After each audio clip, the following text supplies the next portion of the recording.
Li Xiang had been in the apartment for 13 days, long enough to notice what didn't feel right, but not long enough to admit it. The silence wasn't peaceful. It was heavy, deliberate, like something was holding its breath inside the walls. He had moved in because the rent was too cheap to ignore. 2 bedrooms, top floor, no neighbors, no noise. The landlord said one of the rooms was sealed shut. Storage, she had shrugged. Nobody's been in there for years. That door had no number, no handle, just a faint outline on the white paint, like someone had tried to erase it from the floor plan. Li didn't ask questions. He didn't want answers, not when the rent was that low. On the morning of the 13th day, an envelope slid under the front door. The paper inside was damp, the ink slightly smeared. It was his first electric bill, Ba Bai Liu Shu Ba Yuan, for 13 days, living alone. He blinked, read it again, assumed it had to be a mistake, until he saw the usage breakdown. Kitchen, normal. Living room, normal.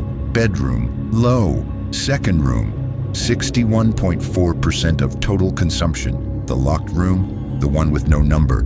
He had never even touched that door, and now it was burning electricity, like something was living inside. He called the electric company. The woman on the line went quiet as soon as he read her the address. "Is this Unit 3B?" she asked, her voice hushed. "You're living there now?" "Yeah," he said. "Why?" A long pause, then, "You should check the breaker box," she whispered. "Just check it." He hung up, opened the panel. Nothing was tripped. Every switch was where it should be, but one breaker was warm, not hot, just warm, as if it had been quietly, steadily working non-stop for days. That night, Li stood in the hallway staring at the sealed door. No light, no sound, just stillness.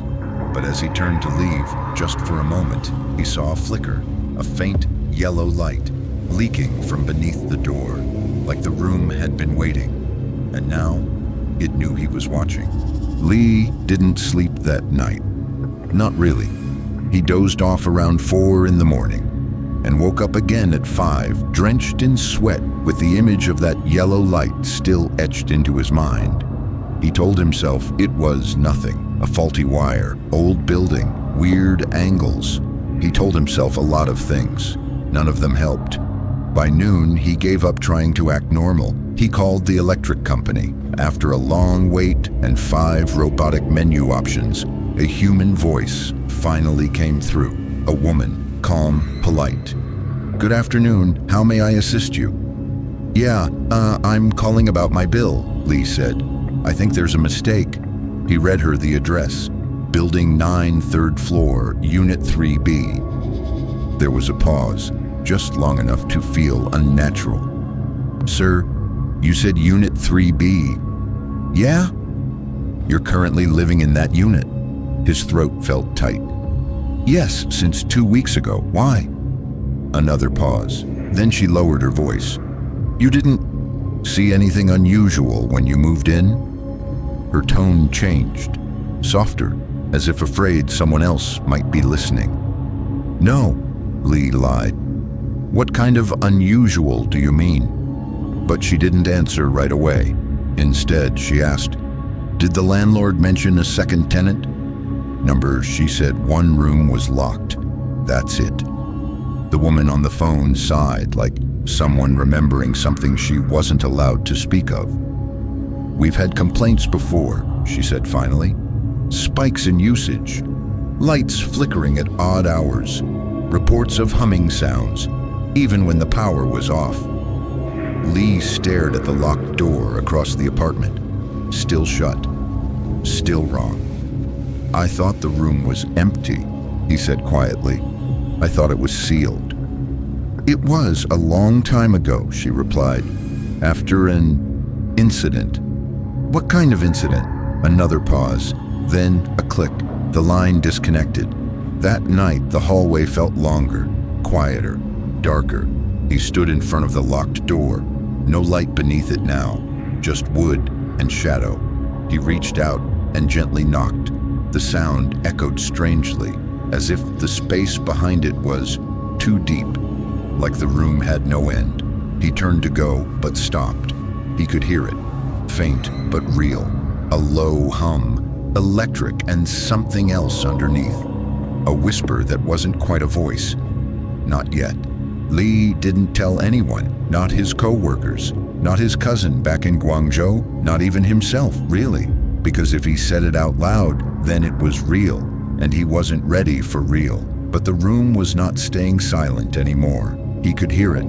The hum had grown louder, subtle but constant, like a power transformer buzzing in the walls. It came and went, but it was always strongest near that locked door. He tried ignoring it, wore headphones, played white noise at night. Nothing helped. By the 5th day, he snapped. He grabbed a flashlight, a metal ruler, and knelt in front of the door like someone praying to a god they didn't believe in. He peered into the bottom gap. Nothing, only darkness. Still, it smelled faintly like burning plastic. He ran his fingers around the edge of the door frame. The lock was old, but not strong. A single sharp shove might break it. He didn't try, not yet. Instead, he walked to the breaker box and did something simple, something obvious. He flipped the main switch off. The entire apartment went dark. No fridge hum, no ceiling fan, no standby light on the router. He waited, listened. The hum behind the door continued, unaffected. Lee froze. Then, slowly, he turned his flashlight back on and approached the door again. Now there was something else, a faint tapping, rhythmic, steady, from the other side, like fingernails gently knocking. Waiting. He placed his palm flat against the wood. It was warm, not like sunlight warm, more like breath. He whispered, "Hello?" The tapping stopped. Then, one knock, sharp, deliberate, right where his hand rested. He stumbled backward. The door didn't open, it didn't creak, it didn't move. But the message was clear. It knew he was there. And now, it wanted him to come in. Lee waited until 3:17 a.m., not because he chose that time, but because that's when the humming was loudest. It wasn't just sound anymore, it was pressure in his ears, in his chest, in his teeth. Something behind that door was pulsing, alive, and he knew if he didn't open it now, it would open itself. So he moved, deliberate, barefoot, holding a flathead screwdriver and the flashlight between his teeth. He inserted the screwdriver into the door frame and twisted, slow and careful. Metal screeched, old wood cracked, and then a soft click. The door was unlocked, but it didn't swing open. It inhaled. The moment the latch gave way, the door slowly creaked inward on its own. No draft, no wind, just invitation. A sharp, chemical scent rushed out, like burnt wires and dust and something older, like rotting photographs. Lee stepped inside. Immediately his breath fogged in the air. The room was freezing, far colder than the rest of the apartment. His flashlight flickered. The beam cut through the dark to reveal very little. There was no bed, no furniture, no signs of life. Only 3 things: a small desk, a mirror on the wall, and a single light bulb hanging from the ceiling. The bulb was on. Its light was faint, yellow, flickering, but it wasn't connected to anything. No wires, no socket, just floating. He stepped closer. Under the bulb on the desk was a drawer. He opened it. Inside was a videotape, old, labeled in faded marker, "Do not watch." He picked it up. It was warm. Behind him, the mirror creaked.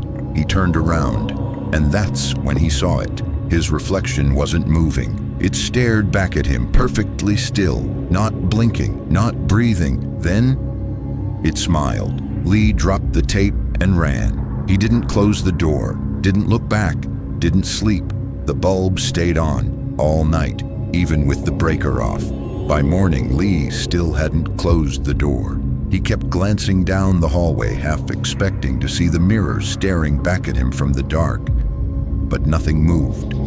The room stayed still. The light stayed on. He told himself he dreamt it. That stress had made him hallucinate, that his reflection didn't really smile, but the tape was real. Still sitting on his kitchen table, still warm, he stared at the label for an hour. Do not watch. That afternoon, he found an old VHS player at a secondhand shop. The clerk didn't say a word, didn't even ask for payment. Back home, he connected the player to his small TV and slid the tape in. It clicked. Word started. No intro, no static, just a room. The same room, his apartment, but not empty. A man sat in the frame, mid-30s, thin, pale, unshaven, eyes ringed with exhaustion. He was speaking to the camera. "This is day 21, the man said.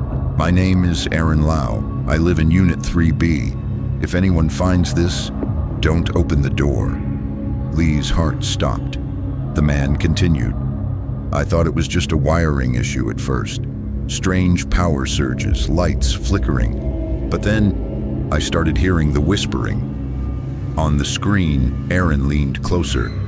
"Every time I unplugged things, the humming got louder." Cut to a shot of Aaron at night. He stood in front of the same sealed door. The camera zoomed slowly as he whispered, "It talks to me now." Not in words, but in pressure, in static jump cut.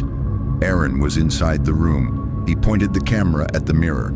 "This doesn't reflect anymore," he said. "It watches, it remembers." Then, the tape glitched. The screen went black for almost 10 seconds. When it came back, Aaron was crying. His hands were shaking. "I smashed the bulb," he said. "I smashed it and it came back. Same light, same flicker. It doesn't want to die." His voice cracked. "I think it used to be someone." Another cut. Final shot. Aaron in the dark, just his face, lit only by the light from above. It's not the power, it's the memory. The room remembers, and now it remembers me. The tape ended. Lee sat in silence for a long time. The apartment was cold, quieter than before, too quiet. He got up to turn off the light in the kitchen, but it was already off. Still, on the other side of the apartment, the locked door glowed faintly, waiting. That night, Lee dreamed of wires. They slithered through his walls like veins, glowing under the paint, writhing through the floor, curling into the sockets like fingers into mouths. When he woke, the mirror was humming, not loudly, just enough to be noticed, enough to say, "I'm still here." He decided to look up Aaron Lau. It wasn't hard. He found a single archived news article from 6 years ago.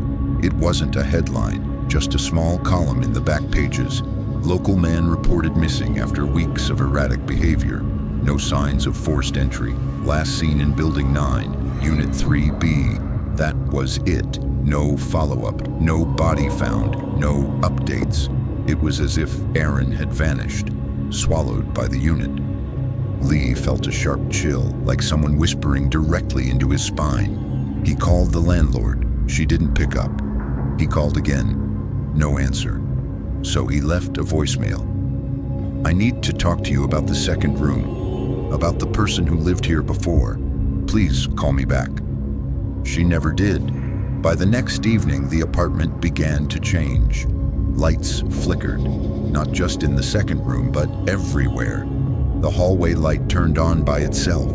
The fridge buzzed louder than usual, and worst of all, his own reflection began to fall out of sync. At first, it was tiny things, a blink delayed by half a second, a movement just slightly behind. But soon, he watched himself smile when he wasn't smiling. His reflection moved its lips, but his mouth stayed shut. He taped over the mirror. It didn't help. From behind the paper, he could still hear breathing, and sometimes he swore he saw faint shadows move behind the wall. It hung on, as if something were on the other side of the glass. Not inside the room, not inside the apartment, but inside the mirror, watching, waiting, learning. That night, he opened the drawer again. The tape was gone. In its place, a photograph, black and white, blurry, dated. It showed a boy, maybe 12 years old, standing in the same room, beneath the same hanging light. But in the photo, there was no mirror, only a shadow behind the boy, tall and bent and facing the camera. Lee turned the photo over. One word was scrawled in shaky black ink: remember. Lee tried leaving. He packed a small bag, wallet, phone, charger, a few clothes. He didn't even turn off the lights. He just walked to the door, grabbed the handle, and twisted. It didn't open. He tried again and again. The lock turned freely. There was no chain, no deadbolt. But the door wouldn't budge. It was like something on the other side was pushing back. Calmly, patiently, he stepped away. The lights flickered once, twice. Then they died. Complete darkness. He stumbled through the apartment, hands brushing the walls, trying to find his phone. When he turned it on, it showed no signal, no Wi-Fi, no time. Just a white screen and a single word in black letters: stay. He dropped it. The flashlight. He needed the flashlight. He turned toward the drawer in the kitchen where he always kept it. But the drawer was already open and the flashlight was gone. In the distance, from the direction of the second room, a soft light blinked. Once, twice. Faint, yellow, familiar. It was back. He walked toward it, feet silent on the wooden floor. The hallway felt longer this time, stretched, like the apartment was breathing with him. When he reached the second room, he noticed something new. The mirror was uncovered. He had taped it, covered it. He remembered, but now it was bare, and inside it, he didn't see himself. He saw the apartment, empty, still wrong. Then the light flickered again, but not above him, inside the mirror. He leaned closer, and the reflection leaned back, but it wasn't him, not anymore. Its eyes were too wide, its face too still, its smile too slow. It raised its hand and placed its palm on the other side of the glass. Lee's own hand stayed still at his side. The mirror version was trying to come through.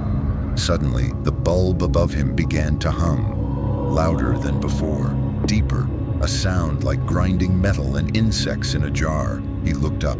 The bulb was no longer flickering. It was blazing, white-hot, blinding, and it wasn't hanging anymore. It was floating, spinning slowly in the air, vibrating as if alive. He turned to run, but the hallway had changed.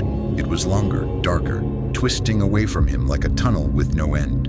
Behind him, the mirror cracked. A spider web of fractures shot across the surface, not broken, but splintered from the inside. And from within the glass, something laughed. Lee couldn't breathe. The air felt thick, charged, like standing inside a thundercloud. His body was vibrating, not from fear, from power, from something humming beneath his skin like wires threaded through his veins. The light was above him again, spinning slowly, glowing brighter than ever. No heat, no shadow, just presence. He ran to the breaker box, flipped every switch down, all of them. Nothing changed. The apartment still buzzed with energy that wasn't being supplied, just sustained. He grabbed a knife from the kitchen, held it like a weapon, like it mattered, and walked back into the second room. The bulb floated at eye level, still spinning, still watching. He swung the knife. It passed clean through, no resistance, no contact, no sound. He tried again and again. The light didn't flicker. It didn't react. It didn't care. He screamed, not a word, just sound. A human frequency lost inside the static. That's when he noticed the photos. They were all over the walls now, dozens, hundreds, black and white, sepia, color, all of them showing different people in the same room, under the same light.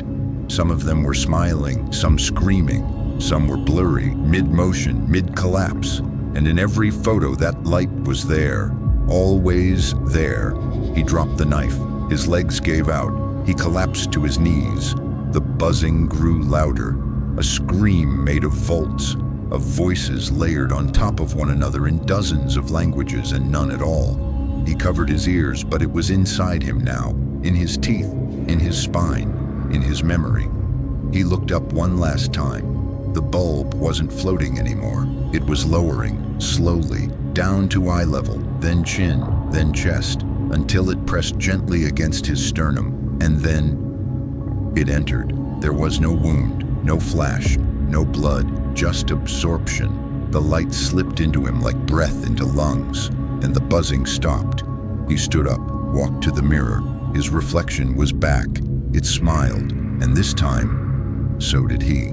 The listing said, 2-bedroom apartment, top floor, quiet neighbors, low rent. Exactly what Jenna needed. She signed the lease in 15 minutes, no questions. The landlord didn't offer any, just the keys, and a smile that didn't quite reach her eyes. The apartment smelled like dust and lemon cleaner. The fridge was running. The walls were bare. The mirror in the hallway was cracked but clean. One of the bedroom doors was locked. Storage, the landlord had said. No one's used it in years. Jenna nodded. Didn't care. She only needed one room. That night, she unpacked slowly. Books, mugs, a second-hand lamp. She plugged it in, but the bulb never turned on. She tried the switch, the cord, another outlet, still nothing. Then, behind her, a soft flicker. She turned and saw a light, faint, yellow, coming from beneath the locked door. Jenna hesitated, walked to the breaker box and opened it out of instinct. Every switch was labeled. Living room, kitchen, bedroom 1, bedroom 2. All flipped on, except one. The label was torn, just a scrap of tape, but someone had written in tiny, careful letters, "Remember." She flipped it off. The apartment dimmed slightly, but the light under the locked door remained, steady, flickering, waiting. In the dark glass of the cracked mirror, her reflection lingered.